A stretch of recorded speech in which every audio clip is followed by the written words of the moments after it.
Здравствуйте, мои друзья! Каждый день одно новое слово. Уделите всего 60 секунд.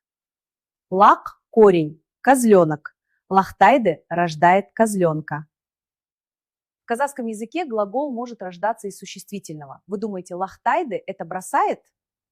Нет, это про новую жизнь. В казахском языке слово может буквально родить действие. Лак– козленок. Это корень. Когда добавляется суффикс тайды, получается глагол действия. Лахтайды рожает козленка, то есть дает жизнь козленку. Это не просто рожает, это конкретно рожает именно козленка. Ешкі лахтайды. Біздің ешкі бүгін лахтады. Наша коза сегодня окатилась. Көктемде ешкілер лахтайды.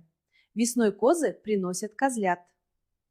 Вот почему казахский язык живой, он связан с природой, с бытом, с жизнью степи. Сначала появляется лак, потом лахтайды.